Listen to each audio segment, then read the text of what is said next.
وەڵامدانەوەی پرسیارە سەردەمیەکان. هەندێک دەپرسن بۆچی خوا نابینین؟ وەڵام چییە بۆ ئەمە؟ بینین مەسەلەی دەوردانە، ئیحاتە. بۆ نمونە لەشی مرۆڤ میکرۆبی تێدایە، لە ناو هەر ددانێکدا پێدەچێت چەند ملیۆن بەکتریایەک هەبێت و ئەمانە بەو ئامراز و هۆکارانەی لە بەردەستیاندایە بەردەوام لە هەوڵی کۆنکردن و کلۆرکردن و تێکدانی ئەو ددانەدان و مرۆڤیش نە ئاگای لە تەقووڕی ئەمانەیە و نە لە بوونیشیان خەبەردارە. ئەوانیش بە شێوەیەکی تەواو مرۆڤ نابینن، هەرگیزیش ناتوانن دەوران دەوری مرۆڤ بدەن. بۆ ئەوەی بتوانن دەوری مرۆڤێک بتەنن پێش هەموو شتێک دەبێت بە شێوەیەکی تەواو سەربەخۆ لە دەوری مرۆڤدا هەبن و خاوەنی چاوێکی تەلیسکۆپ ئاسا بن، کەواتە ئەوەی کە ناتوانن دەوری مرۆڤەکە بتەنن دەبێتە ڕێگر لەوەی مرۆڤ ببینن. ئەوان لەو کاتەدا لە بەردەم هەرچێک وەستا بن ئەوە دەبینن. ئەمە نمونەیەک لە جیهانی ئەو شتانەی بەچاو نابینرێن. با نمونەیەکیشتان لە جیهانی شتە بینراوەکان عەرزکەین. وای دانێن لە بەردەم تەلیسکۆپێک دانیشتوین. ئەم تەلیسکۆپە شوێنانێکمان نیشان دەدا کە 4 ملیار ساڵی تیشکی لێمان دوورە. ئەمەی دەیبینین هێشتا بەراورد بە هەموو گەردون دڵۆپێکە لە دەریایە. پێدەچێت سەبارەت بەو گۆڕەپانەی لە تەلسکۆپەکەوە دەیبینین ببینە خاوەن چەند زانیاریەک لە جۆری گریمانە تەمەموژاویەکان. پاشان لەم گریمانانەوە دەگەین بە بیردۆزی نوێ و هەوڵی بەدەستێنانی زانیاری دیکە دەدەین. بەڵام دیسان شێوەی گشت گەردون و ناوەڕۆک و ماهیەت و شێوازی بەڕێوەبرانەکەی نابینین و ئیدراکی ناکەین، چونکە هەروەک لە جیهانی شتە بچووکەکان داوایە، لە جیهانی شتە گەورەکانیش ئێمە خاوەنی دەورەدانێکی تەواو نین.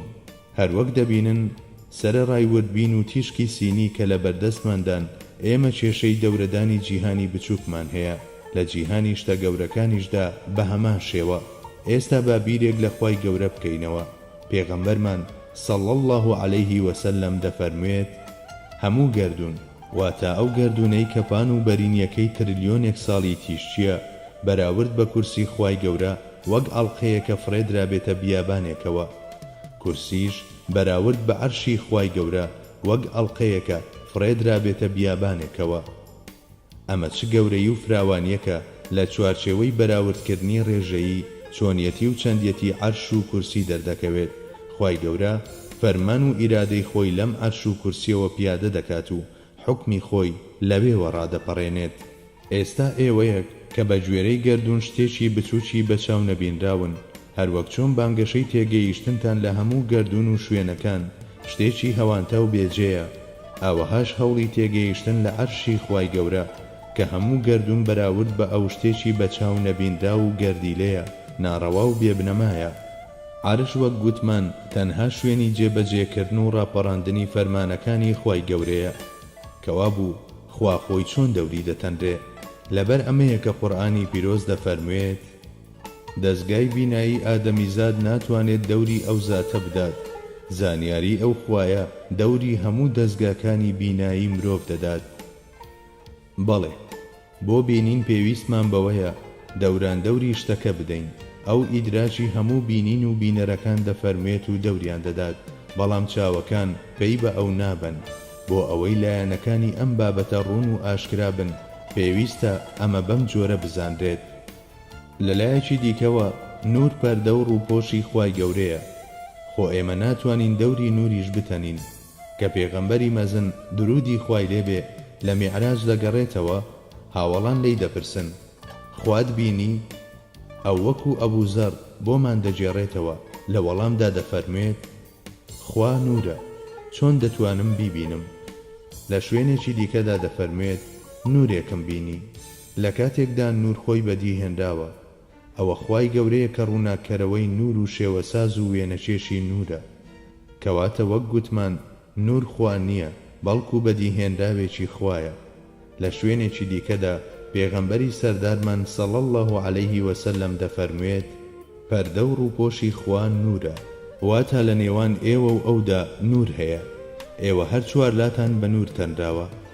ئالێرەدا ڕەهەندێکی قوڵی تایبەت هەیە، چونکە ئێمە دەڵێین دەورە دراوە، بەڵام ئەمە دەورەدانێکە بە سیفات. بەڵێ تەنها سیفاتەکانی دەورە دراوە. کاتێک دەچیتە نێو ئەو بابەتانەی پەیوەندیان بە ئولوهیەتەوە هەیە، بابەتەکە تا بێت قوڵ و قوڕس دەبێت و وای لێ دێت ناتوانیت لە ژێرباری دەرچیت. لە کۆتاییدا دەتوانین بڵێین خوای گەورە نابینرێت، بە نور پەردەپۆشە. ئێوە هەربیشی بینن، نور دەبینن، یان سێبەری ئەو نورە دەبینن و دوجار هەر ئەو نابینن. بۆ نمونە کە هەوڵ دەدەن نەفسی خراپەکار ئەلنەفس الئەمارە تێبپەڕێن و ڕزگارتان ببێت لێی نورێکی سوور دەبینن، کە دەگەنە نەفسی خودلۆمەکار نورێکی شین و کاتێک دەگەنە نەفسی لە خەمڕەخسی و نورێکی سەوز دەبینن. دوجار دەگەنە ئاستێک ناتوانن ڕەنجی ئەو نورە دەستنیشان بکەن کە دەیبینن.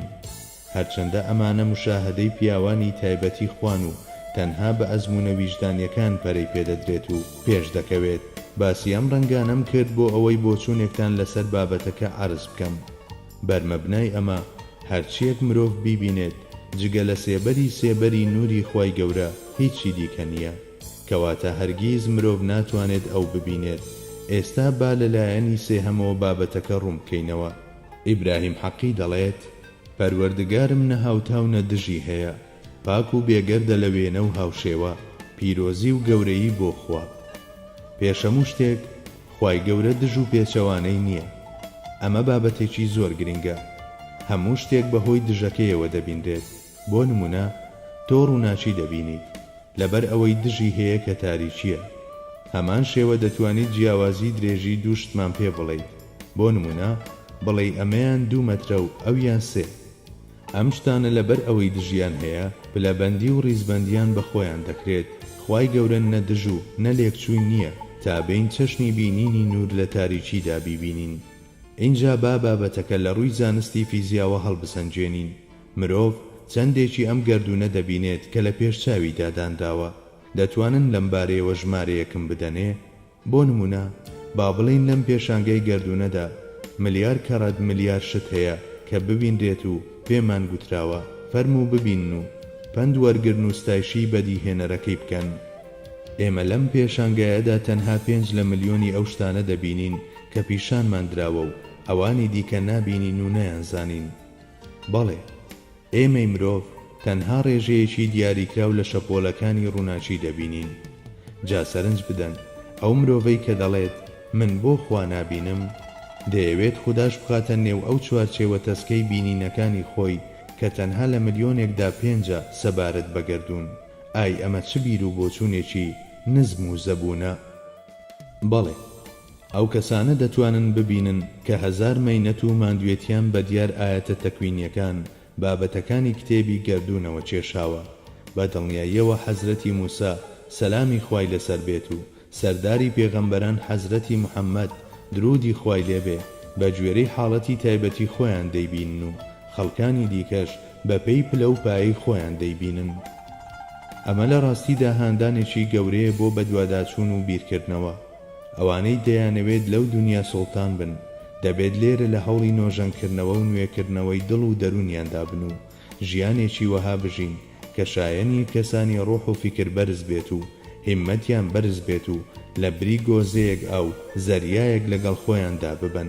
ئیبراهیم حەقی لە فەرمودەیەکی لاوازەوە کە هەندێکیش دەڵێن مەوضوعە ئەم شیعرەی هۆنیوەتەوە.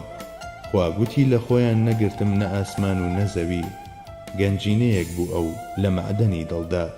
ئەو زاتێ کە هەموو جیهانەکان لە پاڵ گەورەی و مەزنی ئەودا هێندەی گەردیلەیەکیش نابن، چەند بەخشندەیە کاتێک لە دڵی مرۆڤی ئیمانداردا وەک گەنجینەیەک دەدرەوشێتەوە و دڵنیایی و ئارامی پێدەبەخشێت.